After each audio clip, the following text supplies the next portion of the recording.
안녕하세요. 각천입니다.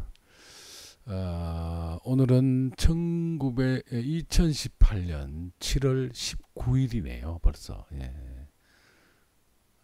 벌써 2018년도 반을 넘어서고 7월 달도 하순으로 접어들기도 합니다.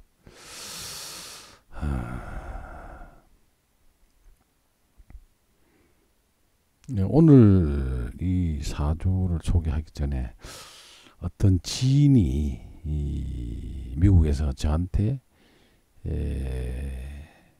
세계적인 축구 스타인 호날두의 생년월일시를 알려왔어요. 그래서 저희들이 그거를 아무런 뭐 위치나 어떤 이런 걸 다 떠나서 그냥 그대로 한번 사주 명식에다가 한번 대입을 해봤습니다.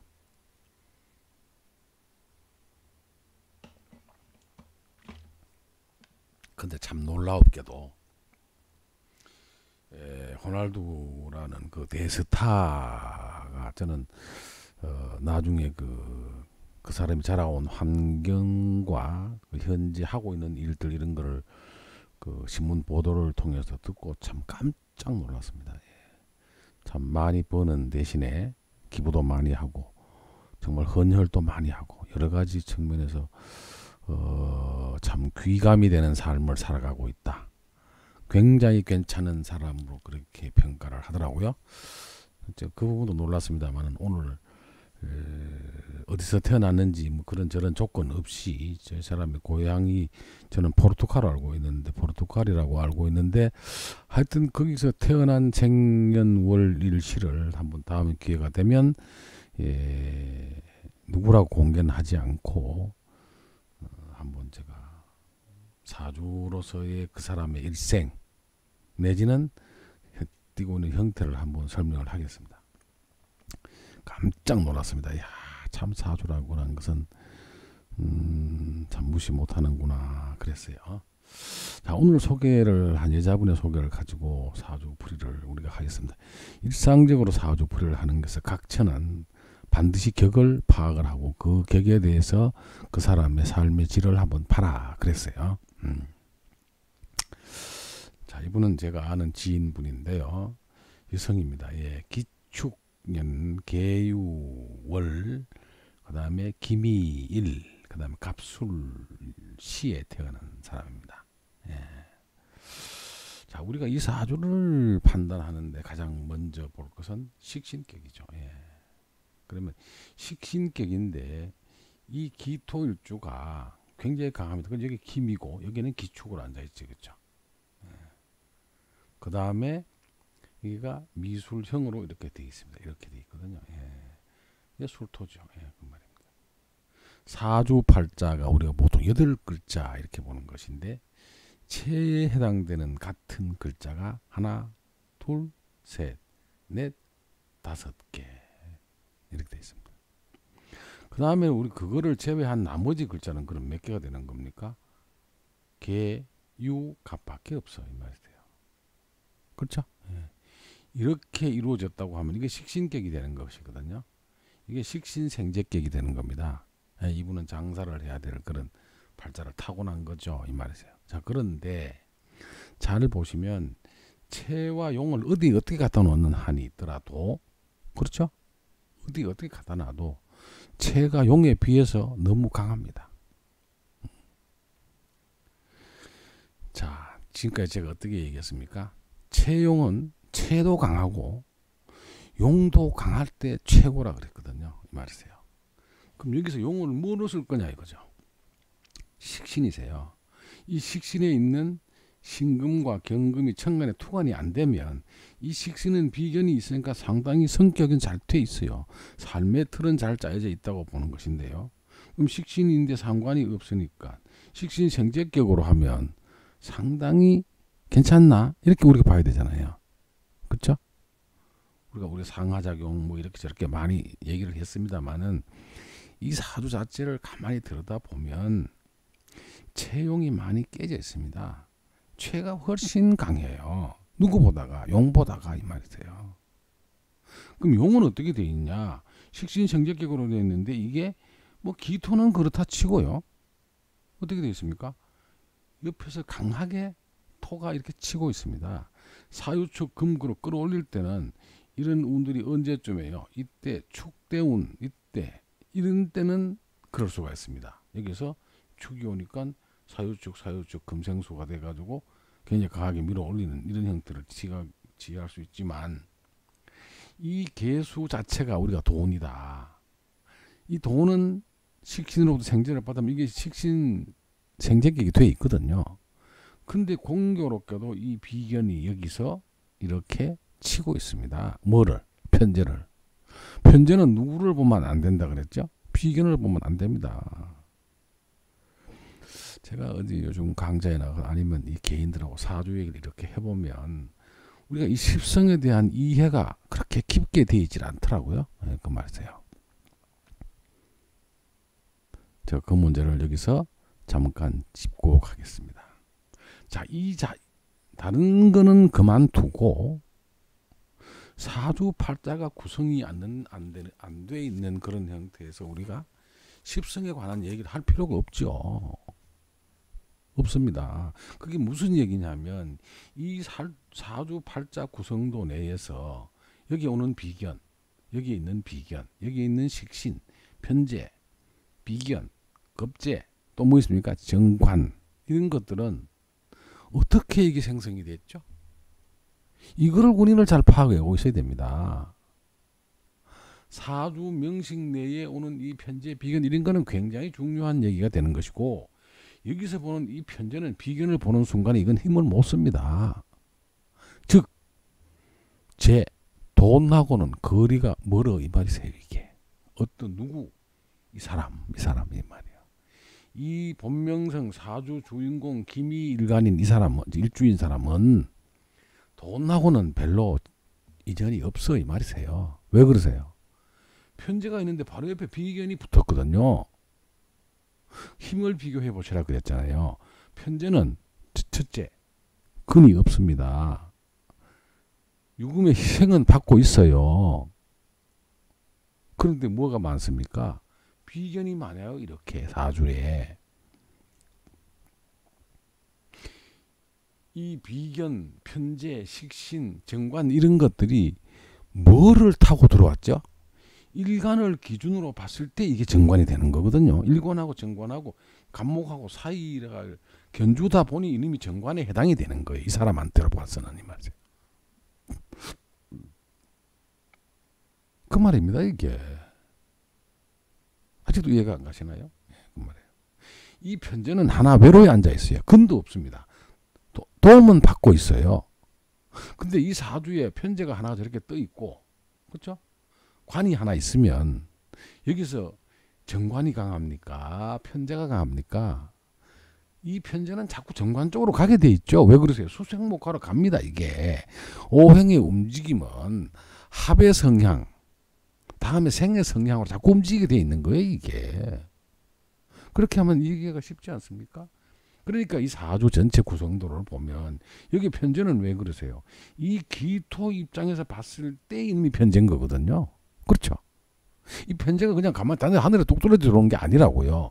이 일간을 기점으로 봤을 때 편재가 만들어져 있고, 비견이 돼 있고, 겁재가 돼 있고, 식신이 작동이 되고, 비견이 되고 이렇게 돼 있어요. 서로의 관계를 보면 이 편재는 비견을 보면 힘을 못 씁니다. 저게 왜? 편재가 비견이 편재를 말하자면 관계가 바로 쳐버린다는 얘기세요. 쉽게 얘기하면 토극수해버린다는 얘기죠. 그죠? 이 근이 강한 이님이 토극수해버리세요. 이게. 그럼 전체가 구도를 또 어떻게 되냐? 기토는 미토에, 술토에, 축토에, 기토 이렇게 사주 8글자 중에서 토가 5개나 됐어요. 이게 뭐로 되어 있습니까? 이루어지기를 비겁이 많아서 기토가 강한 거예요. 그렇죠? 자, 우리가 그러면 감정 근거를 한번 들어볼까요? 제일 좋은 사주는 어떤 거라 그랬습니까? 채, 일간과 용, 내가 쓰는 놈이. 여기 용은 누구세요? 수세요. 그렇죠? 결국은 말년으로 가면 이게 어디로 가죠? 수생이? 수가? 일이 흘러가게 돼 있습니다. 이게 수생목으로 이 말이세요. 그래서 사람이 살아가는 기간 내에서는 이 용이 자꾸 변할 수가 있다는 얘기 그렇게도 나오는 거죠. 젊을 때 이 30대 대운 요때 말이세요. 언제 축토가 와서 축유 사유축 금을 건드려서 이렇게 힘을 실어줄 때 이 말입니다. 이때는 장사를 함으로써 요 대운에는 돈을 좀 가지고 있습니다. 이 말이세요. 이게.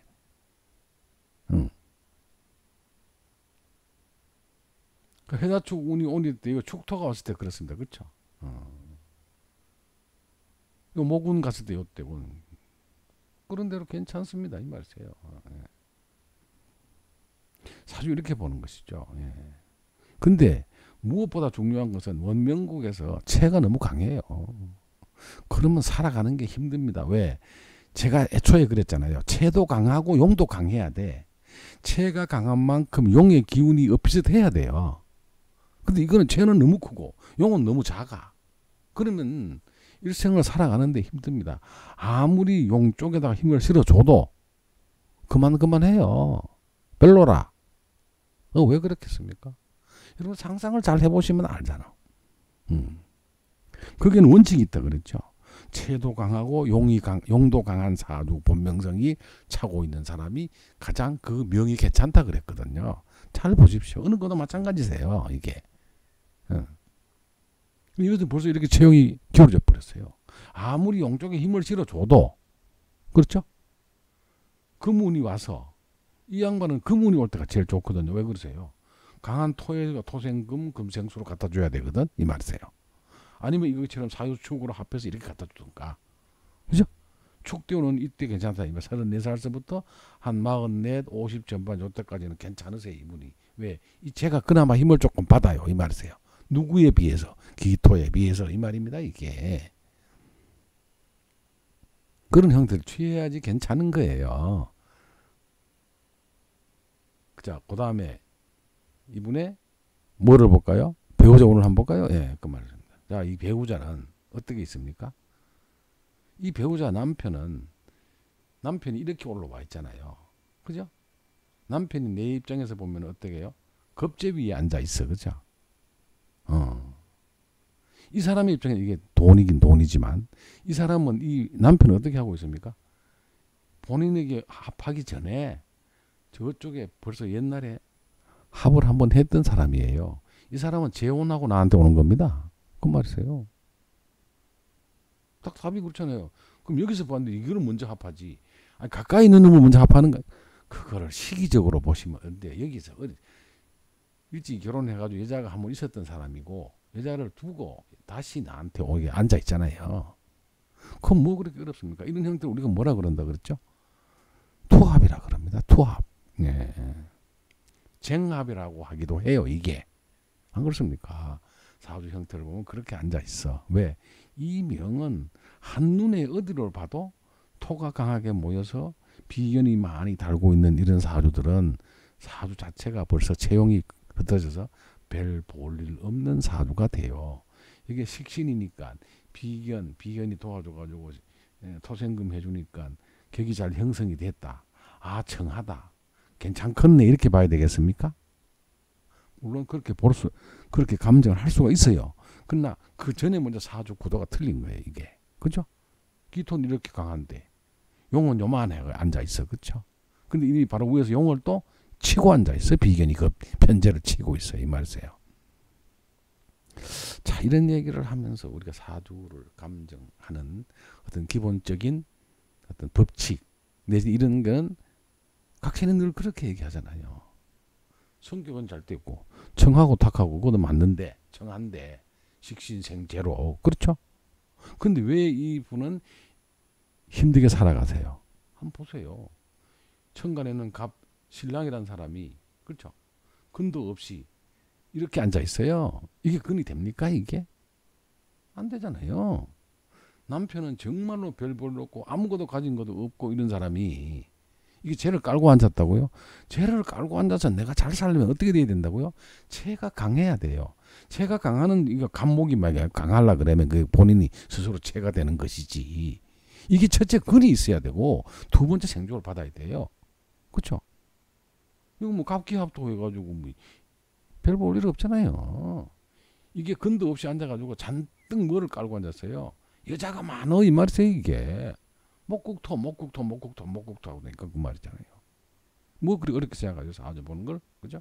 이거를 바꿔서 생각해서 이 정관의 입장에서 보는 거예요. 사주를. 제일 첫째는 기토가 체용이 너무 강하다. 체가 강하고 용이 약하다.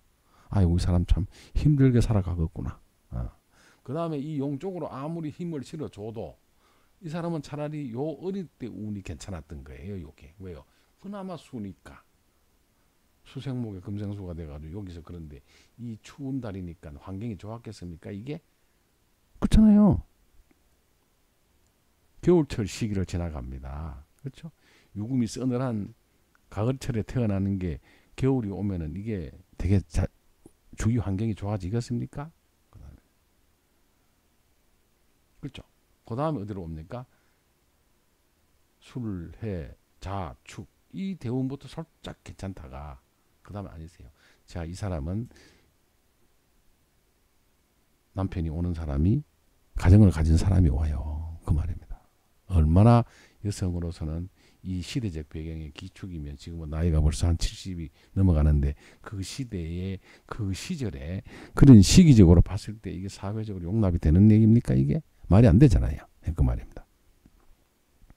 굉장히 힘들게 갑니다. 이 사주는. 그렇죠. 회사축 운으로 가 다음 인묘정 운으로 가요. 모군이 옵니다. 모군이 오면은 어떻게 돼요? 관이 와. 이때는 남편과 다른 남편을 두고 다른 남자들이 와가지고 또 내가 자꾸 힘들게 되는 거예요. 이게 비견 이런 것들이 기가 또 오잖아요. 여기 그죠? 이런 대운에는 좋을 리가 없죠. 토가 오고 말이세요. 이때 또 남편이 또 남자가 또 오지요. 여기 묘목이 오면은 해묘미 을목이 오잖아요. 남자가 관계가 혼탁해지지 않습니까? 볼 건 뭐 있습니까? 그죠? 저 해대운이 들어오면 그런 현상이 저 해대운이란다. 저기서 보면 묘목이 들어오면 그 말이에요. 묘목이 들어오면 뭘 하나 보시면 되잖아요. 여기서 묘미 하면 뭐가 뜬다고요? 을목이 떠. 정관이 있는데 편관이 와서 편관이 같이 오는 건 뭐가 되세요? 다른 남성 이 말이잖아요. 그때 옵니다. 그래 와가지고는 이 격이 이제 어려움을 당하게 되죠. 묘대운이 저게 편관대운이잖아요. 그 저때가 되면 어떻게 될까요? 자꾸 몸이 아파요. 왜 그러세요? 여기서는 비견으로 앉아있지만 여기 와서 묘미가 되면 목이 돼가지고 이 편관이 자꾸 내 기토를 치는 겁니다. 이게 그러대요. 그게 결국은 편관 운이 오는 거예요. 여기서 볼 때는 그렇죠. 편관 운이 대운이 들어오면은 무조건 하고 어떻게 된다고요? 건강이 문제가 되고 힘이 들어요. 이 말이세요. 왜? 편관은 인정사정 봐주지 않는 나한테는 살해 역할을 하고 들어오기 때문에 그렇게 우리가 보는 겁니다. 그 다음 진대운이 왔어요. 그죠? 진 역시 토운입니다. 겁재운이 오는 거거든요. 진유합금이라 이분의 운에서는 평생 돈운이 오는 것은 여기서밖에 없는 거예요. 여기서. 근데 이 돈은 이렇게 강한 비견이 많은 사주에 편재격이 되다 보니까 돈이 일평생 돈하고는 거리가 없는 거예요. 거리가 있는 거예요. 돈을 갖고 있지를 못합니다. 이 말이세요. 참 애매한 거 아닙니까? 그렇죠? 자, 우리가 사주를 볼 때는 첫째 격을 본다. 그럼 이 격은 무슨 격이냐? 식신격이세요. 그 말이세요.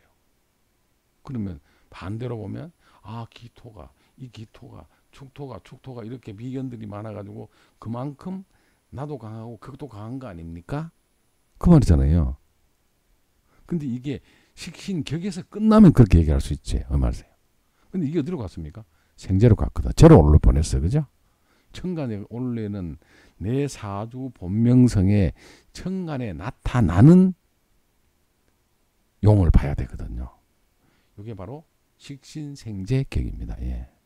근데 이게 가만히 이 재를 잘 보십시오. 밑에서 금생술은 해 올렸지만 첫째 이 수는 지지에 물이 없습니다. 그렇죠? 그러니까 근이 없어 자체가.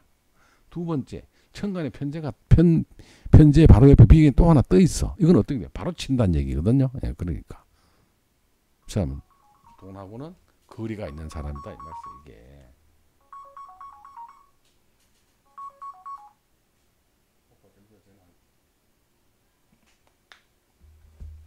그런 형태를 사주 본명성이 하고 있습니다.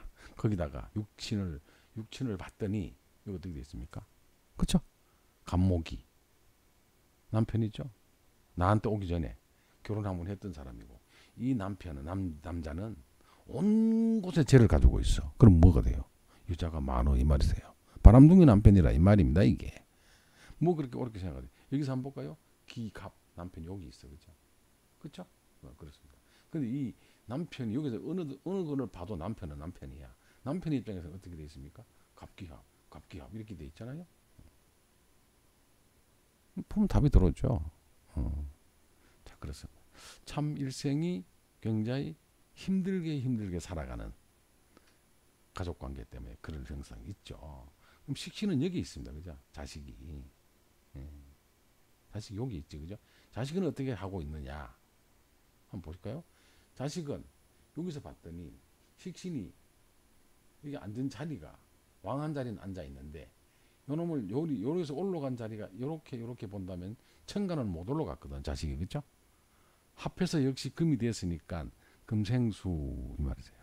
강하지를 못해요. 그렇죠? 상관이 강하지를 못합니다. 그럼 경금이 술까지 가면은 사에서 가야 되니까 생욕, 대록, 왕, 쇠지에 갑니다. 예. 자식들이 썩 잘 된다는 보장을 못해요. 이 말입니다. 그렇죠? 그러면 육친의 관계를 봐도 그렇고, 그 다음에 형태를 봐도 그렇고, 요즘은 특히 자본이, 그러니까 돈이 우선시되는 이런 사회에서 봤더니 참 별 볼 없다. 그렇죠? 그래서 제가 이분의 기문을 살짝 열어보겠습니다. 예. 새는 여기 와서 장생지에서 앉았어요. 그죠? 근데 이 새가 엄청 힘들게 앉아 있잖아요. 어떻게 보십니까? 수로 돼 있는데 팔괘궁으로부터는 여기 12운성으로 봐서는 굉장히 강하게 들어왔습니다. 그렇죠? 예, 장생지에 앉았어. 그런데 팔괘궁으로 봤더니 토 자리에 앉아서 이게 토로부터 그걸 당하고 있죠. 그걸 받아. 그렇죠? 그 다음에 천반수는 수생복을 해줘야 돼. 이 말이세요. 이렇게. 그렇죠? 그렇습니다. 굉장히 약하죠. 그 대신에 휴문을 받고 천의를 받고 천의를 받고 이런 건 괜찮습니다만은 옆에 있는 신사리도 경경으로 앉아 있어. 그죠? 이런 것은 언제 한번 잘 가다가 굴러 떨어진다는 의미를 갖고 있어요. 언제 이게 원명국이라서 그렇습니다. 자기 일생에 잘 가다가 한 번은 굴러 떨어질 수가 있다. 그 말이에요. 그 대신에 부모들은 대단히 어떤 형태를 띠고 있어요. 좋게 띠고 청룡이고, 그죠? 그래서 금생소를 해주잖아요. 그죠? 부모들이 괜찮은 분을 가지고 있는 사람은 틀림없지만 이 말이세요. 자, 이분의 가장 약한 게 뭐세요? 여기서 보면 손, 그죠? 재, 관, 귀 이렇게 앉아 있습니다. 그죠? 이게 원명국이었거든요. 그럼 어디가 뭐가 문제세요? 이분은 관, 이게 뭐세요? 남편이죠. 공망입니다. 그렇죠? 재는 뭐세요? 돈입니다. 예, 이 말이죠. 그래서 이 칠겸망으로 해서 돈이 좀 있기도 하지만 겸망으로 되어 있는데 이게 뭐세요? 공망이세요. 별볼 일 없잖아요. 이 말이세요. 그렇죠? 관, 남편 별볼 일 없잖아요. 토가 수자리 들어갔죠. 예. 또 이 사람 사주가 전반적으로 보면 이렇게 복음조로 앉아 있습니다. 이게. 그렇죠? 참 볼일 없는 명복을 타고났는데 신랑운, 남편에 관련된 운이죠. 그 다음에 돈에 관련된 거죠. 그죠? 제가 원래 이게 말을 타고 있으면 좋거든요. 근데 어떻습니까? 걔는 돈을 안 버는 건 아닌데 벌어서 어떻게 돼요? 돈이 다 나가. 왜요? 제가 이칠화로 앉아 있긴 있는데 절체절명으로 이렇게 제가 다 없어진다는 얘기거든요. 그리고 쟤는 이렇게 벌기도 많이 벌어요. 생문이 와 있으니까 원명국에서. 그러나 문이 열려 있으면 쟤는 도망가 이 말이죠. 날아간다는 얘기예요. 이게. 근데 그 다른 것보다도 특히 우리가 신사를 봤더니 여기는 좀 뭐 움직이는 궁이라고 얘기는 하지만 여기서 보면 절체절명으로 앉아 있습니다. 그죠? 별 볼 일 없어. 돈이 없어 이 말이죠. 이게. 남편 별 볼 일 없고 돈 별 볼 일 없고 이 말이세요. 자식은 어떤가 한번 볼까요? 자식은 손 이렇게 있네. 그죠? 자식 한 놈은 별 볼 일 없네. 그죠?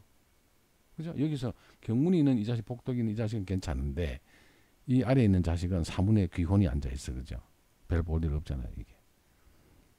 문도 좋지 않고 귀가, 그죠? 귀문은 자꾸 안 좋은 거죠, 이게 손이. 예. 그 말씀입니다. 한 놈은 괜찮아. 한 놈은 별 볼 일 없어, 이 말이세요, 이게. 자, 기문에 봤더니 육친이 이렇게 나타나 있습니다. 실제 삶에서 그렇습니다. 제가 보기에 이 기문 같은 걸 보고 기문둔갑을 이렇게 하면서 이 공부를 해서 열어보면 참으로 묘하게 앉아 있습니다. 예.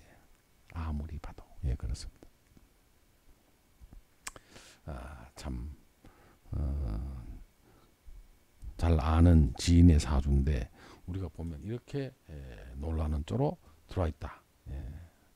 그리고 얘기를 해보면은 조금 뭐라 그럴까요? 굉장히 완강합니다. 예, 고집이 세고 본인의 의사에 반하는 얘기는 잘 들으려고 하지 않으세요. 그렇죠?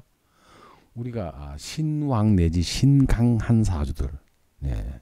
신왕은 우리가 돕는 것들이 많아서 강해지는 사주고, 신강은 네, 비견급제가 많은 사주들 그 신강으로 이렇게 표시를 하기도 하고 여러 가지 그 표시에 대해서는 문제가 없죠. 일간이 이 비견급제가 왕해서 강해진 이런 사주들은 말하자면 고집이 좀 세다 그러네. 우리 고집이라고 하나요? 사람은 일정한 고집은 있는 거는 나쁘지는 않습니다. 그렇죠? 그 다음에 이 사주가 또 어떤 게 있죠? 축술미 사명살이 이렇게 올라와 있습니다. 근데 이 사명살의 이 소위 말하는 투간이 된 이 비견 같은 게 이런 것들이 축술미가 비견이지 않습니까? 고집이 세죠. 그런데 이게 비견이 축술미 사명살이 저렇게 천간에 솟아 있으면 형살이라고 하는 것은 뭐세요? 자기 고집에 자기가 못 이기는 거죠. 그럼으로써 모든 것을 많이 인생살을 힘들게 하세요. 이렇게. 축술미 사명살이지 않습니까? 그죠? 근데 또 이 운에서 보면 금운이 안 들어와요. 그렇죠? 여기서 금운이 사실 이 만약에 대운 지지에서 금운이 한번 와서 이렇게 대입을 해주면 참 좋거든요. 그 말입니다.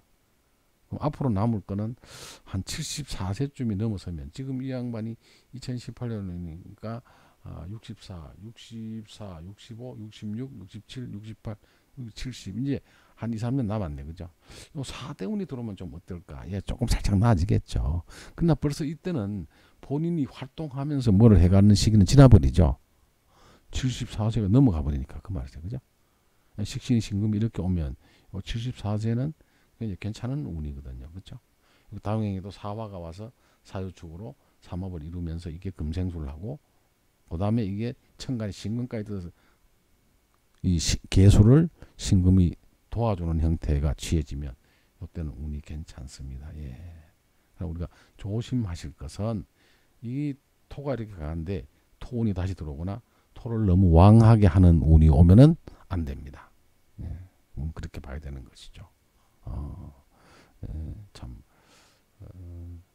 격국으로 이걸 봤던 거거든요. 식신격인데 성격은 달대고 청하나 전체 구도에서 체가 용보다가 너무 강하는 형태를 띠고 있어서 아무리 저 용인 편재에게 힘을 실어다 줘도 사주가 수평으로 돌아오지 않는다. 자, 우리가 사주가 제일 격국을 따지고 뭐를 따지기 전에 제일 좋은 사주는 체와 용의 균형이 비슷해야 된다. 그렇죠. 지난 시간에 우리가 했던 사주가 보면 두 가지의 오행이 맞서는 사주였어. 그렇죠. 그래서 우리가 그거를 양성이라 그랬잖아요. 양성. 두 가지의 오행의 기능이 맞서는 사주. 그 괜찮은 사주입니다. 예. 반드시 체와 용의 힘이 어떤 형태로 굴러가든 비슷해야 돼요. 그 말입니다. 그래야지 그 사주는 약간의 편차가 있는 것은 어떻게 한 번씩 이렇게 오행의 기능이 도와주는 오행이 와서 말하자면 체용이 형태가 무게가 비슷해지면 그때 운이 좋은 겁니다. 그런 원칙을 모르고 사주를 보니까 사주가 안 보이는 거죠. 언제 운이 어떻게 좋은지 나쁜지는 몰라요.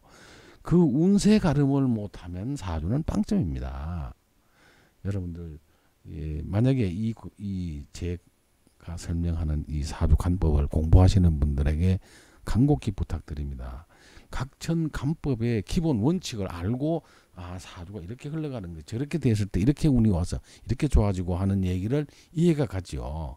그 기본 간법을 모르면 소위 말하는 희기론, 성격, 파격, 청, 탁, 그죠? 희론, 기론, 그 다음에 희신의 역할을 하는 때 어떻게 와서 어떻게 되느냐, 그 다음에 오행에 가는 길, 그렇죠? 그 다음에 간암론, 예. 다 봐야 됩니다. 채용이 어떻게 강해질 때, 강한 거는 어떻게 됐을 때 강해지고, 어떻게 됐을 때 원령을 얻고, 그 하는 그 기본 간법이 있습니다. 그 원칙을 알고 그 다음에 사주간법, 제간법 이야기를 들어야 그땐 저렇게 되는 것이로구나. 그렇죠. 그 다음에 우리가 또 이 사주만 가지고 알 수 있는 부분은 거시적인 부분이라 그랬습니다. 그러니까 그것 말고 우리가 지지의 학문을 따라 쫓아가서 공부하는 게 바로 김문둔갑인 것이고, 그 사주 명리학에다가 김문둔갑의 대입법을 자세히 가지고 있으면 사주, 어떤 사람이 여러분들한테 사주를 물으러 왔어. 선생님 제 사주가 어떻습니까? 하고 그러면 답을 할 수 있습니다. 이때는 운이 좋으니까 이래랑 되시고, 전체 기세 운을 볼 줄 알아야 그 다음에 뭐를 본다고요? 김문둔갑의 운세를 보고 해석을 할 수가 있습니다. 그 사주 명리학에서 운세가 좋게 흘러갈 때와 나쁘게 흘러갈 때, 좋게 흘러갈 때도 기문은 좋게 들어올 때가 있고 혹은 나쁘게 들어올 때가 있어요. 반대로 운세가 나쁘게 흘러가는데 기문둔갑은 좋게 들어올 때가 있다고요. 기문이 성국이 되거나 통기가 되거나 여러 가지 형태를 봐서 상태가 좋게 앉아 있을 때가 있습니다. 근데 운세가 나쁠 때는 함부로 하면 안 된다는 것입니다. 사주 명리학이 우선이죠, 이 말이세요. 기문둔갑을만 가지고 어떤 운이 좋다 그래서 어떤 행위를 하면 자칫 꼬여서 인생을 망칠 수가 있습니다, 이 말이세요. 그래서 이 공부는 대단히 세밀하고 정확하게 할 필요가 있고, 그 다음에 하늘에서 흐르는 운과 지지에서 흐르는 운을 잘 봐야 됩니다. 그 말이세요. 가령 이런 사주 명리학에서 채용이 많이 기울어서 엄청나게 힘들게 객구를 차고 있는 이런 사주를 들고 김문둔갑이 시기적으로 관계없이 좋게 나타났다고 그래서 어떤 행위에 뭘 하라고 하는 것은 안 된다, 이런 말입니다. 예를 들면. 그래서 저는 요즘 시기 중에서 유행하고 있는 이 타로, 저도 타로를 공부해 봤습니다. 타로만 가지고 어떤 운이 좋게 띄었다고 그래서 거시적인 명리학에서 운이 나쁘게 흐르고 있는데 타로가 반짝 좋은 운이 왔다 그래서 투자를 한다거나 무슨 과감한 행동을 한다거나 이런 건 아니죠. 우리가 물론 점성술이라고 무조건 배척할 것이 아니라 그런 것들을 적절히 잘 이용해야 한다는 겁니다. 그 바란스를 잘 보고 해야 되겠죠. 예를 들어서 거시적인 먼 안목에서 운세를 판단하는 명리학과, 그 다음에 조금 짧은 시기에 어떠한 일들을 추진함에 있어서의 어떤 오는 기문이나 그 다음에 타로 카드나 이런 것들을 적절히 잘 배합해서 이용해야만 우리가 정확하게 그 사람의 장래 내지는 어떤 운들을 정확히 볼 수 있다는 것이죠. 이런 것들에 조심을 하시기 바랍니다. 오늘은 어떤 여인의 사주, 그렇죠? 채용이 많이 기울어 있다. 이 채용법을 제가 중점적으로 설명을 했습니다. 감사합니다. 여기까지 하겠습니다.